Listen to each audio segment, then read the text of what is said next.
When you hear the name Machiavelli, what comes to mind? For many, it's manipulation, cunning, and even evil.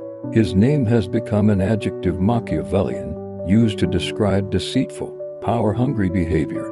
But was Niccolò Machiavelli truly the villain history has painted him to be?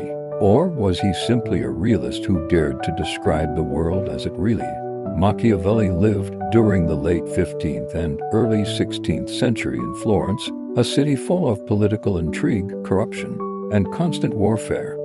As a diplomat and political thinker, he witnessed firsthand the fall of governments, betrayals, and the brutal struggle for power.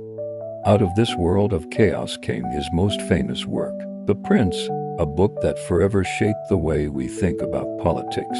In The Prince, Machiavelli argued that rulers should not rely on idealism, but on practical strategies to hold power and protect their states. He suggested that sometimes a leader must act immorally, lying, manipulating, or even using cruelty if it ensures stability and survival. This is where the controversy begins. To many, this advice sounded like a handbook for tyranny. But if we look closer, Machiavelli was not encouraging evil for its own sake. He was simply observing human nature and the harsh realities of political life. He believed people are not always noble or virtuous. They can be selfish, ambitious, and easily deceived. So, he reasoned, a successful ruler must be prepared to act with both virtue and vice, depending on the situation. Far from being a monster, Machiavelli might be seen as brutally honest.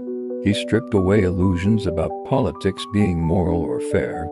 Instead, he showed that behind every government, there is strategy, compromise, and sometimes cruelty. In many ways, he was the first modern political scientist studying power not as it should be, but as it is.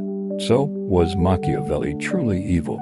Or was he simply a mirror reflecting the darker truths of human behavior?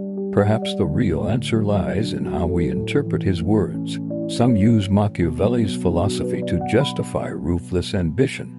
Others see it as a warning that unchecked power without morality can lead to corruption and tyranny. In the end, Machiavelli forces us to confront uncomfortable questions.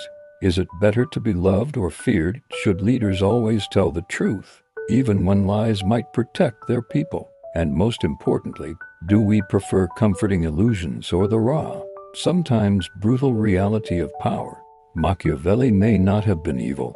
He may have just been honest, too honest for a world that wanted comforting ideals instead of uncomfortable truth.